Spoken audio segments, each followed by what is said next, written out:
यहाँ एक सवाल बनता है, माने या ना माने अब्दुल हबीब भाई, देखिए पहले तो आप टीवी पे नहीं आते थे, फिर उसके बाद टीवी पे आए, फिर टीवी पे आए तो फिर टीवी पे ऐसे आए कि फिर दुनिया ने देखा। जो भी काम करेंगे हमारे एक शरिया बोर्ड है, हम पहले उसकी इजाज़त लेंगे और फिर हम उस पर अमल करेंगे।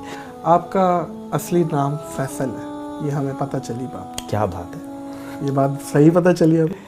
लगता है मेरे आने से पहले आपने कुछ जासूसी की हुई है। सारी दुनिया जो है वो जो भी मुझे यूं जानते हैं सोशल मीडिया वगैरह के जरिए दाव इस्लामी में, वो अब्दुल हबीब ही जानते हैं, लेकिन आप अंदर की बात निकाल के ले आए। स्पोर्ट्स से कोई दिलचस्पी या कभी खेला हो, कभी देखा हो, क्या एक्सपीरियंस रहा? जुनून की हद तक शौक था वो क्रिकेट का था। फिर मैं मैं क्लिफ्टन में रहता था उस ज़माने में, तो क्लिफ्टन की क्रिकेट टीम का मैं कैप्टन भी था। मदनी चैनल से सैलरी कितनी है आप?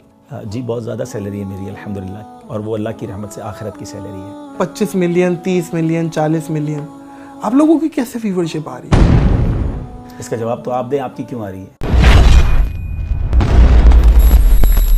अस्सलाम वालेकुम मोअज़्ज़िज़ ख़वातीन व हज़रात, मैं हूँ नाज़िर अली। ईमान पे दे मौत मदीने की गली में, मदफन मेरा सरकार के कदमों में बना दे। देता हूँ तुझे वास्ता मैं प्यारे नबी का, उम्मत को खुदा राह सुन्नत पे चला दे। मैं बहुत खुश भी हूँ और मेरे लिए बहुत बड़ा दिन भी है, क्योंकि दोस्तों जो रहनुमा होता है ना, जो माशरे का रहनुमा होता है, वही असल रहनुमा होता है। और आज वो रहनुमा हमारे साथ मौजूद है। आज अब्दुल हबीब अत्तारी हमारे साथ मौजूद है। अस्सलाम वालेकुम। वालेकुम सलाम व रहमतुल्लाह। अब्दुल हबीब भाई खैरियत से? अल्हम्दुलिल्लाह। नादिर भाई आप कैसे हैं? ठीक है अल्हम्दुलिल्लाह। मेकअप बहुत अच्छा किया हुआ आपने। आपके सामने ही किया है। मेकअप मोअज़्ज़िज़ ख़वातीन व हज़रात, मुझे इन्होंने कहा कि यार मैं मेकअप कर लेता हूँ।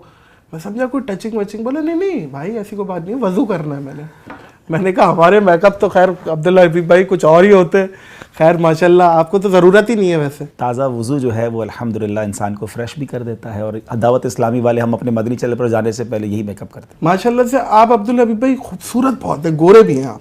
ये कोई क्रीम है या मतलब आप शुरू से है? क्रीम होती तो वज़ू के बाद मुझे फिर लगानी पड़ती है। अच्छा, तो एक तो पहले आपने ये देख लिया।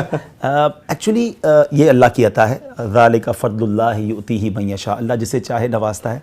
लेकिन यहाँ में थोड़ा सा, चूँकि आपने मौजू छेड़ दिया है, खूबसूरती के हवाले से भी एक बात कर लें कि लोग बाज़ औक़ात अपने आप को, जब रंग सांवला होता है तो अपने आप को डीमोरलाइज फील करते हैं। ठीक है, दुनिया की खूबसूरती की एक अहमियत है, लेकिन अल्लाह की बारगाह में तो वो अच्छा है जिसका दिल खूबसूरत है। इंसान तो देखें ना, हज़रत बिलाल हबशी, उनका तो रंग क्या गोरा नहीं था, लेकिन दुनिया के सारे खूबसूरत उनके कदमों पे कुर्बान है। और एक दिन वो होगा, हम कुरान पाक में जिसका जिक्र है कि कुरान पाक फरमाता है कि क़यामत के दिन कुछ चेहरे जो हैं वो चमकते होंगे और कुछ चेहरे उस दिन सियाह होंगे। मैं तो रब से ये दुआ करता हूँ, आप भी आमीन कह दें कि अल्लाह उस दिन चमकता चेहरा अता फरमाए। इस चमकते चेहरे का क्या फ़ायदा, यहाँ तो चमक रहा और वहाँ सियाह हो जाए। अल्लाह करे कि वहाँ का चमकता चेहरा मिल जाए। बेशक जी, बेशक। आपका असली नाम फैसल है, ये हमें पता चली बात। क्या बात है, ये बात सही पता चली हमें। लगता है मेरे आने से पहले आपने कुछ जासूसी की हुई है। दरअसल इसके पीछे थोड़ी सी एक स्टोरी है। यकीनन मेरा नाम डॉक्यूमेंट्स में फैसल है, और उसकी वजह यह है कि मैं जब हम पैदा हुआ तो उसके बाद फैसल नाम रखा गया। ठीक है, लेकिन मेरा फैसल पूरा नाम फैसल, मेरे वालिद साहब का नाम याकूब है, फैसल याकूब। फैसल याकूब। तो हुआ ये कि जब नाम हमारे यहाँ हम मेमन है एक्चुअली, तो हमारे मेमनों में क्या होता है कि पैदाइश के वक्त एक अजान का नाम रखा जाता है। तो अजान का नाम जो है मेरा हबीब रखा गया, और पुकारने के लिए कह लें फैसल रखा गया। और एक मैं छोटा सा इशारा कर देता हूँ, शायद कई लोग समझ जाएंगे कि आपको 74 की पैदाइश वाले फैसल बहुत मिलेंगे। ये एक मैं आपको राज की बात बताऊं। डेट ऑफ बर्थ क्या है? 14 अक्टूबर 1974 तो वैसे मेरी डेट ऑफ बर्थ है, लेकिन वो अल्हम्दुलिल्लाह 27 रमज़ान भी है। माशाअल्लाह। और मेरी वालिदा बताती थी मरहुमा के जब मेरी पैदाइश हुई तो शब कदर की रात थी, सुबह सादिक का वक्त था।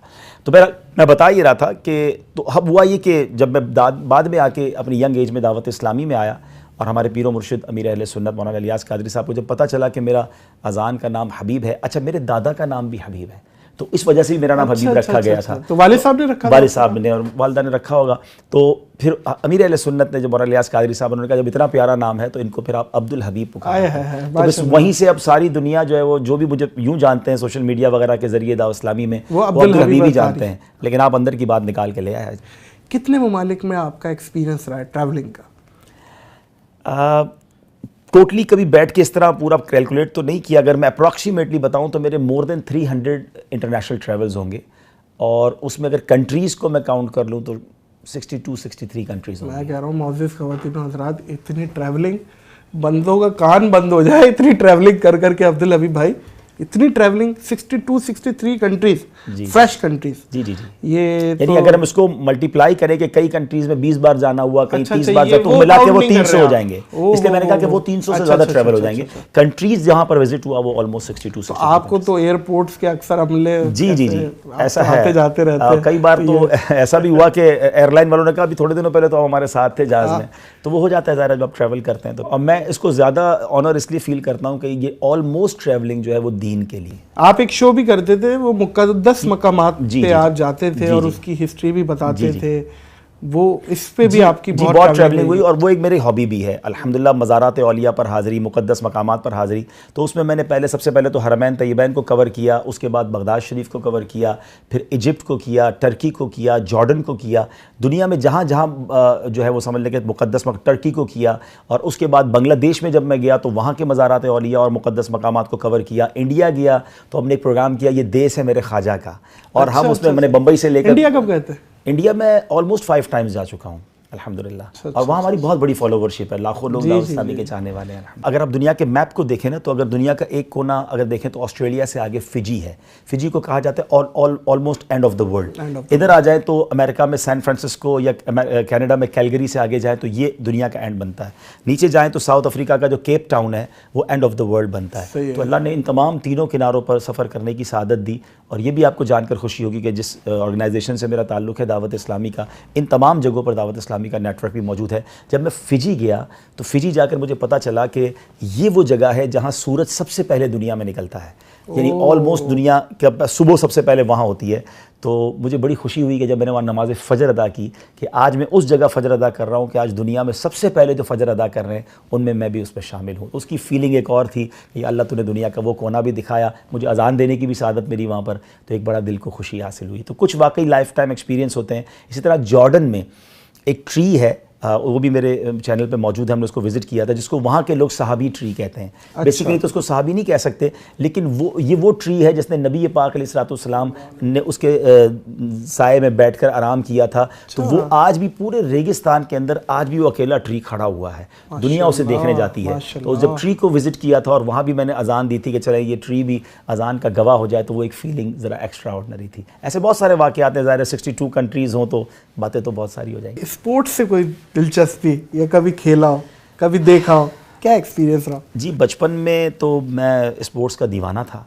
एक्चुअली मेरा जो हबीब पब्लिक स्कूल से मैंने पढ़ा है, मैं हबीबियन हूँ, तो हबीब पब्लिक स्कूल मशहूर है कराची में स्पोर्ट्स के हवाले से। उसमें 2 तो हॉकी ग्राउंड थे, 2 फुटबॉल ग्राउंड थे, स्विमिंग पूल अलग थे, बास्केटबॉल कोर्ट अलग तो थे। आप किस चीज़ के प्लेयर थे? तो हम ये सारे काम खेलते थे, लेकिन जो जुनून की हद तक शौक था वो क्रिकेट का था। फिर मैं मैं क्लिफ्टन में रहता था उस ज़माने में, तो क्लिफ्टन की क्रिकेट टीम का मैं कैप्टन भी था। अरे वाह वाह वाह, तो बहुत ज़्यादा क्रिकेट में। तो क्रिकेट में आप बैटिंग करते थे, बॉलिंग करते थे? जब कैप्टन होता है तो फिर दोनों ही करता होता है। अच्छा, तो दोनों, मैं ऑलराउंडर, लेकिन ऑलराउंडर थे। ऑलराउंडर। तो ज़्यादा अच्छी आप बॉलिंग कर लेते थे बैटिंग? अब तो पुरानी बात हो गई है, कभी कभी बॉलिंग अच्छी हो जाती होगी। बहुत आगे तक नहीं गया ज़ाहिर, क्योंकि मैं फिर बहुत यंग एज में ही दावत इस्लामी में आ गया, तो फिर उसके बाद वो शौक मेरा छूट गया। फूड में क्या पसंद करते हैं आप? मैं सारे हलाल खाने खाता हूँ, और इसकी वजह मैं बताता हूँ आपको। देसी हैं?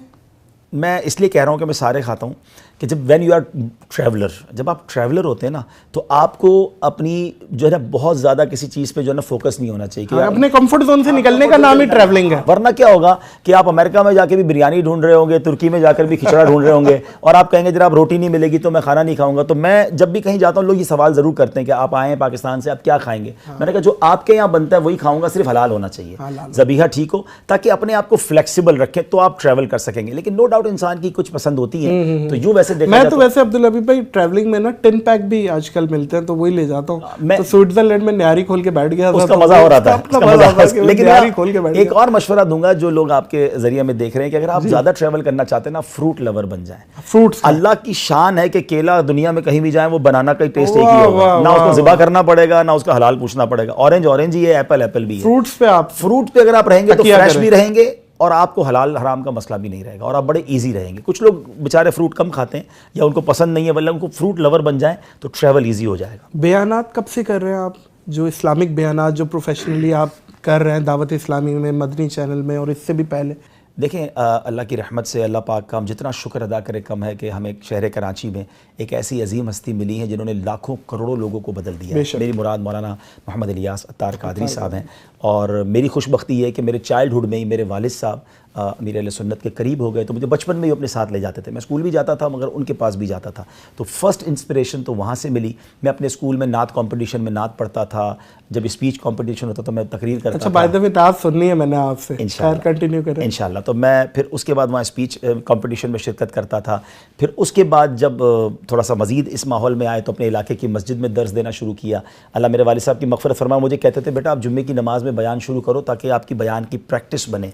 तो फिर मैंने बयानात शुरू किए और आज जो कुछ है आपके सामने। माशाल्लाह माशाल्लाह। मदनी चैनल से सैलरी कितनी है आपकी, सैलरी कितनी मिलती है आपको?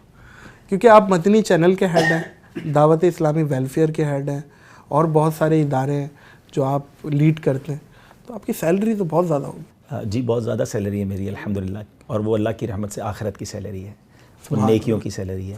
एक्चुअली अल्लाह का बहुत एहसान है मुझ पर कि हमें रब ने नवाजा है।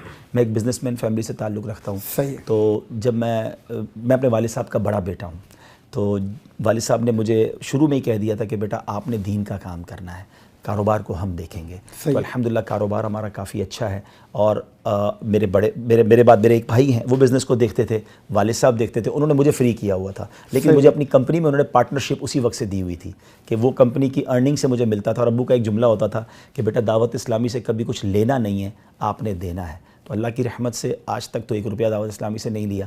अच्छा। इवन जितनी ट्रैवलिंग है। अच्छा, ये क्योंकि अब्दुल हबीब भाई मेरा सवाल पूछने की वजह आप समझ रहे हैं जी, बहुत लोगों का ये सवाल है। अच्छा, तो उनकी नुमाइंदगी कर रहा हूँ कि ये गलतफहमी दूर होनी चाहिए। लेकिन देखिए, मैं अगर सैलरी नहीं लेता तो इसमें मेरा कोई कमाल नहीं है, मुझे रब ने दूसरी ज़राइयों से नवाजा है। अगर कोई आलिम दीन का काम करेगा और सुबह शाम दीन का काम करेगा तो वो अपना घर कैसे चलाएगा? तो उसको कोई ना कोई पैकेज तो देना पड़ेगा ना। हाँ, कोई ना कोई पैकेज तो देना पड़ेगा ना, तो वो पैकेज लेना तो जायज़ है। यानी हमारे कई उलमा हैं जो मस्जिद से सैलरी लेते हैं या किसी इदारे से सैलरी लेते हैं, तो हम उसको डीमोरलाइज ना करें कि यार आप क्यों लेते हैं, अगर वो नहीं लेंगे तो हमें कौन दीन सिखाएगा। तो आज मैं कभी भी अपना ये कमाल नहीं समझता कि जनाब अब्दुल हबीब साहब इतना दीन का काम करते हैं 1 रुपया नहीं लेते। वो इसलिए नहीं लेते कि उनको अल्लाह ने किसी और जरिए से दिया है। लेकिन अगर वो उलमा जिनका कोई और जरिया नहीं है और अगर वो दीन का काम सुबह शाम कर रहे हैं और उनको अगर कोई पैकेज या सैलरी दी जाती है तो उसको बिल्कुल गलत नहीं समझना चाहिए, जायज़ है और हलाल है और बड़ा अच्छा काम है। अब्दुल हबीब भाई, गैलेक्सी के बारे में हमने सुना है, अक्सर यूट्यूबर्स भी बात कर रहे होते हैं कि कितनी बड़ी गैलेक्सी है जो नासा दरियाफ़्त कर रहा है डे बाय डे। अब उन्होंने अपनी नई भी सैटेलाइट भेजी है जिससे और भी बहुत कुछ पता चलेगा। मिल्की वे है, मिल्की वे के बाहर क्या है कुछ नहीं पता। इस टॉपिक पे आपको नहीं लगता कि हमारे आलम दीन उलमाए कराम मिंबर से भी ये बातें जानी चाहिए, बयान होनी चाहिए कि ये, ताकि इससे अल्लाह का पता चल रहा है कि यूनिवर्स क्या है, कुदरत क्या है। देखिए, ये तो सूरह रहमान को पढ़ें तो बार बार सूरह रहमान हमें बता रही है कि फ़बी अय्यि आलाइ रब्बिकुमा तुकज़्ज़िबान। अल्लाह पाक की नेमतें, अल्लाह पाक की जो कुदरत की वुसअत है, इन्नल्लाह अला कुल्लि शैइन कदीर। अल्लाह करीम तो हर चाहे पर कादिर है। अब तो ये दिन ब दिन हमें अल्लाह की कुदरत के नज़ारे देखने को मिल रहे हैं। आज नादिर भाई कराची में जब हम ये रिकॉर्डिंग कर रहे हैं, जिस कदर शदीद हवाएँ चल रही हैं, ये हवाएं हमें बताती हैं कि हमारी औकात क्या है। यही हवा की स्पीड थोड़ी और बढ़ जाए तो हमारे घर भी ना बचें और हम भी ना बचें। अल्लाह करीम अपनी कुदरत के कभी कभी नज़ारे दिखाता है। 2020 से जो कोविड आया हुआ है, ये छोटा सा वायरस जो हम आंखों से नहीं देख पा रहे मगर पूरी दुनिया को लॉकडाउन कर दिया, पूरी दुनिया को जाम कर दिया। आप भी ट्रैवलर हैं, आप भी देखते होंगे, हम जब एयरपोर्ट से गुजरते थे ना, हम एक जुमला कहते थे कि यार एयरपोर्ट वालों के बड़े मज़े हैं, कभी ये कारोबार बंद ही नहीं हो सकता, 24/7 ओपन रहता है एयरपोर्ट। मगर एयरपोर्ट बंद हुए, जहाज बंद हुए, हरमैन तय्यबैन के मामलात बंद हुए, दुनिया बंद हुई उस वायरस से जो हमने देखा ही नहीं। तो यही वो चीज़ें बताती हैं कि वही तो है जो निज़ाम हस्ती चला रहा है, वही खुदा है। अल्लाह करीम ने अपना नज़ारा दिखाया हमें। और रब अज़्ज़ा वजल, अभी जिस मिल्की वे की और आप यूनिवर्स की बात कर रहे हैं, पिछले दिनों मैंने एक तहकीक पढ़ी कि जो सन है, जो सेंटर ऑफ सन है, उसमें जो टेम्परेचर है वो 15 मिलियन सेंटीग्रेड है। 15 मिलियन सेंटीग्रेड का मतलब हुआ नादिर भाई 1.5 करोड़ सेंटीग्रेड। और ये कितना हुआ इसको अंदाज़ा करें कि मेरी और आपकी बॉडी का टेम्परेचर 37 डिग्री होता है, 50 डिग्री गर्मी पड़ जाए तो हम बाहर नहीं निकल सकते। 1.5 करोड़ सेंटीग्रेड।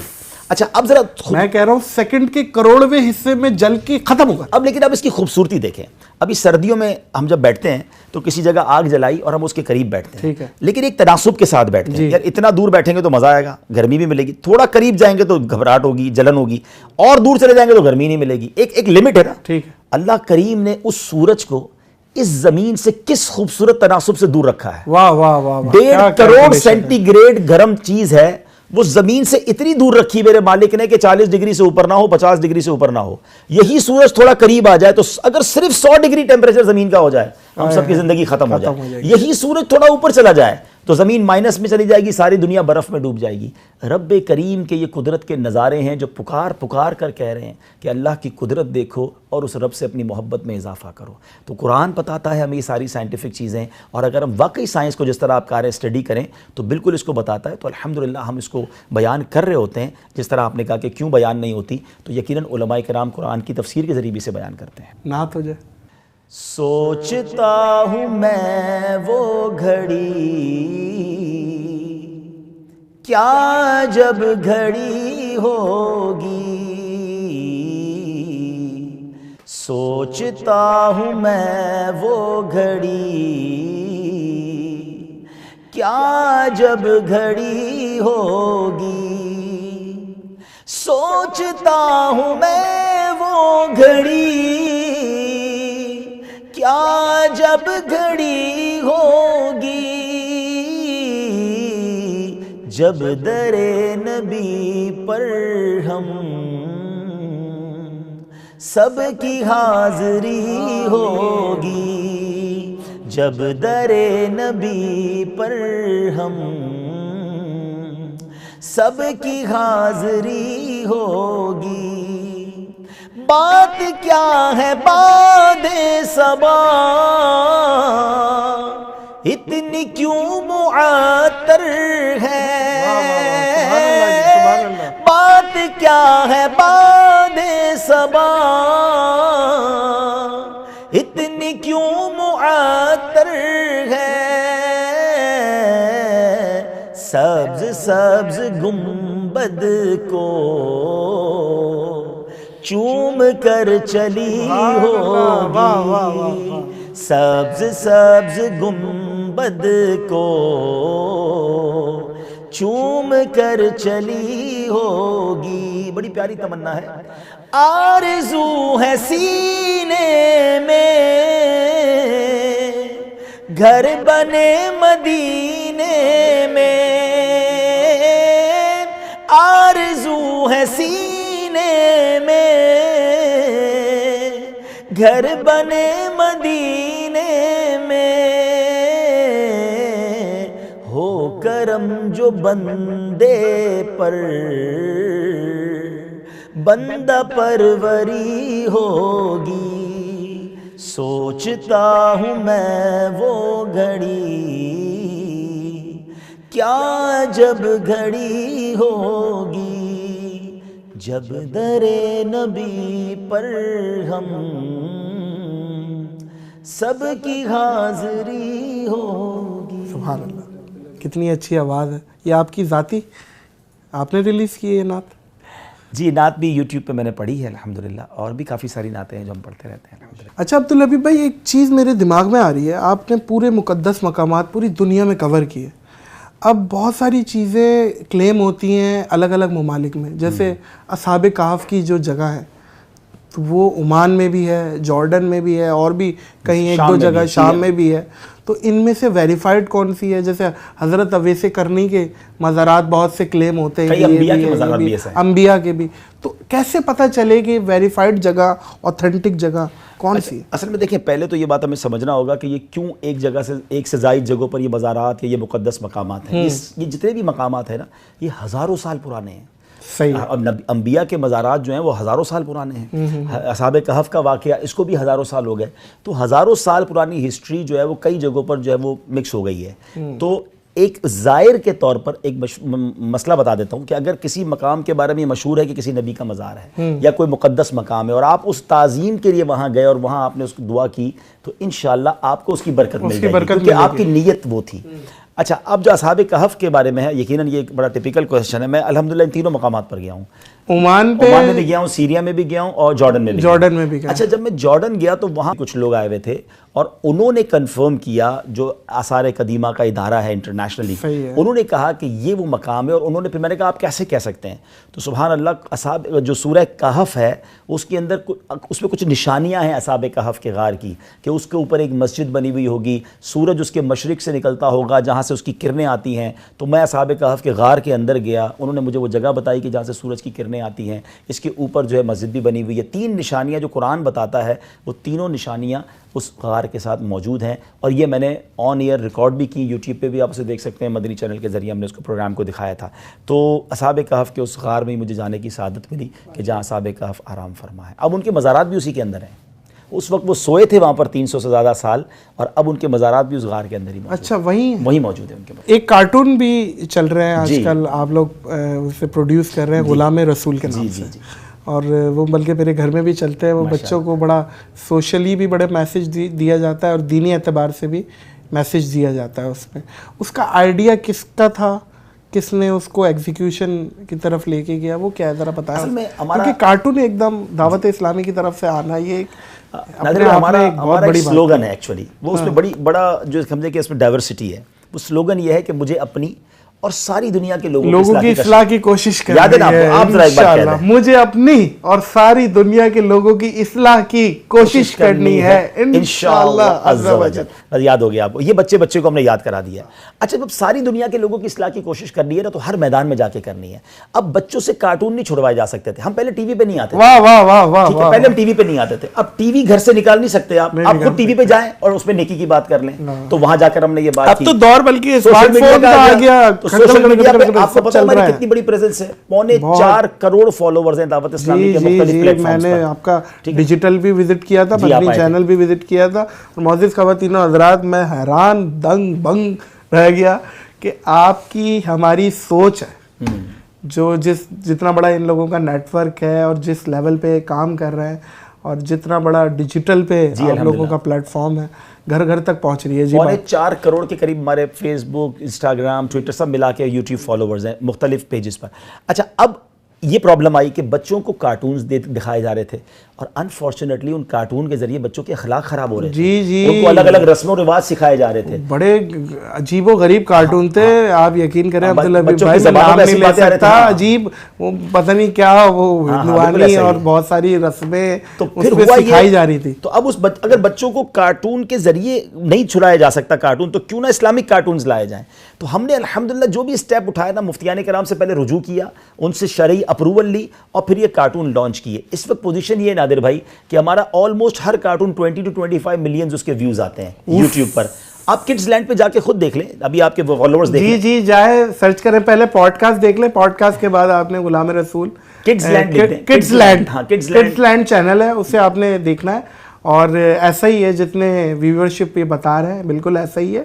अच्छा, मजे की बात, बच्चे की व्यूअरशिप भी ज्यादा है, बच्चों के रिटेंशन भी पूरा है। बिल्कुल ऐसा, पूरा देखते बच्चा हट जाओ भाई, देखना है पूरा। अच्छा, फिर मैं एक और बात बताऊं कि हमने उर्दू में बनाए, फिर उसके बाद उसको इंग्लिश डब करवाया, उसको अरबिक डब करवाया, इटालियन डब करवाया, पश्तो डब करवाया, सिंधी, सारी ज़बानों में अब डब हो रहे हैं। अच्छा, फ़ायदा में ये हो रहा है कि कार्टून तो एक बार बना, अब उसके बाद तो सिर्फ डबिंग हो रही है ना, तो वो उनके व्यूवरशिप को मिल रही है। अभी पिछले दिनों अरबिक एक स्कूल ने हमसे रब्ता किया अरब कंट्री से कि अपने कार्टून्स के राइट हमें दे दें, हम अपने स्कूल के सिलेबस में इसको शामिल करना चाहते हैं। वाह वाह वाह, अल्लाह की रहमत से पूरी दुनिया के बच्चे देख रहे हैं। ये बहुत महंगा काम है, 2.5 से 3 लाख रुपए मिनट हमें ये कॉस्ट कर रहा है, और हम इस पर जो है कोशिश कर रहे हैं, और ये हम खुद बना रहे हैं। इसलिए अगर आउटसोर्स करते 3 लाख मिनट कॉस्ट कर रहे हैं, अब हम कोशिश ये कर रहे हैं कि हम आउटसोर्स बनाते तो और महंगा होता, हमने तो इन हाउस बना रहे हैं। हमने अब कोशिश ये की है कि हम कंपनीज को अप्रोच कर रहे हैं कि आप हमें इसमें स्पॉन्सरशिप करें, हम आपका नाम उसमें डाल देंगे और डिजिटल पे डाल देंगे। आपको नेकी का सवाब मिलेगा कि मिलियंस ऑफ बच्चे देखेंगे, कोई एक सुन्नत सीख लेगा। बहुत से ब्रांड हैं जो बच्चों के हैं, उसको आप एंडोर्समेंट कर सकते हैं। बिल्कुल। और अब आप सोचें नादिर भाई कि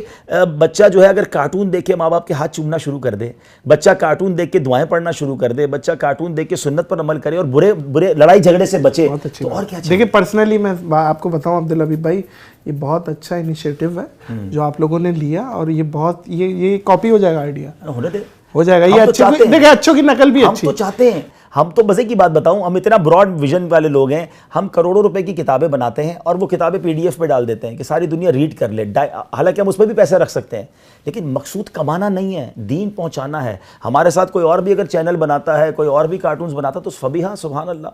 हम एक मस्जिद बनाकर तो सारी दुनिया के नमाजी बन ही जा सकते हैं, हर मोहल्ले में मस्जिद बनानी पड़ती है। तो बहुत अच्छी बात है, मस्जिदें भी बने और नेकी के काम बढ़ते रहे। यहाँ एक सवाल बनता है, माने या ना माने अब्दुल हबीब भाई, देखिए पहले तो आप टीवी पे नहीं आते थे, फिर उसके बाद टीवी पे आए, फिर टीवी पे आए तो फिर टीवी पे ऐसे आए कि फिर दुनिया ने देखा, फिर उसके बाद डिजिटल दौर आया। आप डिजिटल, अब आप जो बता रहे हैं जितनी व्यूवरशिप और ये तो खैर एक आम आदमी सोच ही सकता है।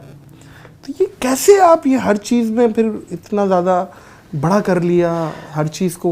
देखें, इस सवाल के 2 डायमेंशंस है। पहले तो ये बनता है कि आप टीवी पे पहले क्यों नहीं आते थे, अब क्यों आए। पहला सवाल का जवाब ये दे देता हूँ, फिर छा कैसे गए या माशाल्लाह इतनी व्यूवरशिप कैसे मिली, वो दूसरा जवाब हो जाएगा।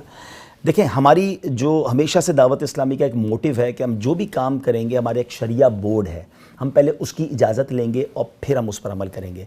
आज से कुछ अर्सा पहले आपने देखा होगा कि बहुत सारे उलमा टीवी पे नहीं आते थे, और वो उनका ठीक है, राइट। बहुत सारों को तो शौक भी था आने का, वो तो खैर उनका मसला है। तो बहरहाल मैं ये अर्ज़ करूँ कि जब टीवी पे वो नहीं आते थे या हम भी नहीं आते थे, तो हमारी शरई गाइडेंस यही थी कि टीवी पर आना या पिक्चर्स, इन तमाम चीज़ों से बचा जाए। आप अवॉइड करते फिर अवॉइड करते थे। इवन हमारी अपनी शादी की तस्वीरें नहीं है हमारे पास, ठीक है ना। अच्छा। क्योंकि उस ज़माने में हम नहीं आते थे। अच्छा, लेकिन हुआ ये कि फिर उसके बाद जब ये ज़रूरत महसूस हुई कि अब लोग टीवी पर ही हैं, हर घर में टीवी है और वीडियो के साथ अब दीन दुनिया भर में पहुंचा सकते हैं, फिर हमने उलमा से रुजू किया कि अगर इसी वीडियो का जायज़ इस्तेमाल कर लिया जाए तो दीन फैलाने के लिए उन्होंने हमें इजाज़त दी। और फिर अल्हम्दुलिल्लाह हमने अपना चैनल खोला, और हमने जब अपना चैनल भी खोलने जा रहे थे नादिर भाई, तो उसमें भी हमारी पहली कंडीशन ये थी कि हम उसमें कुछ और ऐड नहीं करेंगे, कि पता चला म्यूजिक भी ऐड करना, एडवर्टाइजमेंट तो चलती नहीं है, एडवर्टाइजमेंट नहीं है। एक दिन का कितने का खर्चा है मदनी चैनल का? अब मदनी चैनल का इस वक्त जो मेरी मालूमात है, तकरीबन हमारा महीने का हम कह सकते हैं कि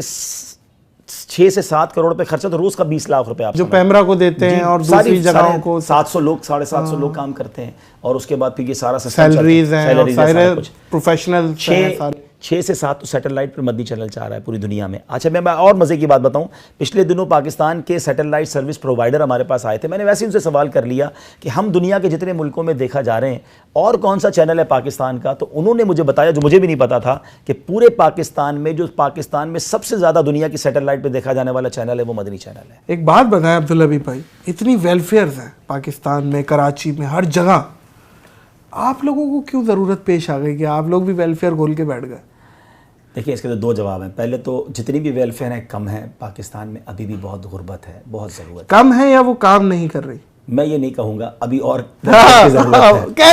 कह दे। नहीं, मैं किसी को क्रिटिसाइज करने आज नहीं आया, मैं अपनी बात करने आया हूँ। दूसरी बात कि हमारी वेलफेयर की क्या खास बात है। हमारी वेलफेयर की खास बात यह है कि जैसे अभी मरी में हादसा हुआ, हमें पाकिस्तान से लोग नहीं, कराची से लोग नहीं भेजने पड़े, मरी में हमारे लोग ऑलरेडी मौजूद थे, उन्होंने काम शुरू कर दिया। गवादर में प्रॉब्लम आया, गवादर में टीम एक्टिव हो गई, बिल्कुल हमारे पूरा नेटवर्क मौजूद है। इवन यू समझ ले कि दुनिया का अगर एक कोना फिजी है या केप टाउन है या अफ्रीका है, कहीं भी प्रॉब्लम आती है तो हमें लोग नहीं भेजने पड़ते, पैसे भी नहीं भेजने पड़ते, हमारी वही टीम एक्टिव हो जाती है, पूरी दुनिया में नेटवर्क मौजूद है। तो हमारी वेलफेयर के पास लाखों, अब कह सकते हैं, कारकुनान ऑलरेडी मौजूद हैं, तो इसलिए काम करना आसान है, और अल्लाह की रहमत से यही हमारा सबसे यूनिक पॉइंट है। अभी कुछ मेरे साथ बड़े बड़े उलमाए कराम और कुछ नामवर शख्सियत बैठी थी, तो वो मुझे बोल रहे हैं, यार व्यूवरशिप नहीं आ रही हमारी, और आप बोल रहे हैं 25 मिलियन, 30 मिलियन, 40 मिलियन, आप लोगों की कैसे व्यूवरशिप आ रही है? इसका जवाब तो आप दें, आपकी क्यों आ रही है? आपका कंटेंट लोगों को अट्रैक्ट करता है। ठीक है, अल्हम्दुलिल्लाह हमारा कंटेंट है जो लोगों को अट्रैक्ट करता है। आप 20-25 मिलियन की बात कर रहे हैं, हमारी कई वीडियोस हैं जो मोर देन 50 मिलियन, 70 मिलियंस भी हैं। एक वीडियो तो ऐसी है जो 180 मिलियन लोग देख चुके हैं। क्या बात है, क्या बात है। मोअज़्ज़िज़ ख़वातीन व हज़रात, सुना, देखा, समझिएगा, इस पॉडकास्ट में बहुत सारी बातें ऐसी हैं जो आप समझें और इस पे अमल पैरा हो। अल्लाह ताला अमल वाला बनाए, आमीन, बाइखलाक बनाए, आमीन, सोचने समझने वाला बनाए। बहुत शुक्रिया। मैं आपके लिए एक तोहफा भी लाया हूँ, और ये तोहफा इतना है, इतना प्यारा है, आपको ज़रूर पसंद आएगा। मैं चाहूँगा आपके व्यूवर्स भी देखें। नादिर भाई, ये कुरान पाक है, और पहले तो आप इसकी कलर स्कीम देखें माशाल्लाह। अच्छा, इसकी खूबी ये है कि जिस कलर में आयत है उसी कलर में उसका नीचे टॉपिक भी लिखा हुआ है कि कुरान इन आयतों में क्या कह रहा है। आप जब 2 सफ़े पढ़ेंगे तो आपको फील होगा आप कुरान समझ रहे हैं। तो इंशाल्लाह थोड़ा थोड़ा पढ़ते जाएं और कुरान समझते जाएं। This is gift for you माशाल्लाह जी। और मैं चाहूँगा कि आपके व्यूवर्स ये कुरान पाक लेकर अपने दोस्तों कंजुल में इरफान इसको तकसीम भी तर्जुमा करें। कुरान। हाँ माशाल्लाह, जज़ाकल्लाह अब्दुल हबीब भाई, माशाल्लाह। जज़ाकल्लाह। बहुत कीमती तोहफा और बहुत शुक्रिया अदा करेंगे आपके आने का। इस टाइम जो सबसे कीमती चीज़ है किसी के पास वो वक्त है, अल्हम्दुलिल्लाह। और आपने मुझे वक्त दिया, इस चीज़ का बहुत शुक्रिया अदा करेंगे। मोअज़्ज़िज़ ख़वातीन व हज़रात, माज़रत चाहता हूँ, कुछ ज़्यादा नहीं हंसा पाया हूँगा इस पॉडकास्ट में, लेकिन बहुत कुछ सीखने का, समझने का मौका मिला है। मुझे और अब्दुल हबीब अत्तारी को इस पॉडकास्ट से दीजिए इजाज़त, इस अपनेपन के साथ कि अपना बहुत ख्याल रखिएगा। अल्लाह हाफ़िज़।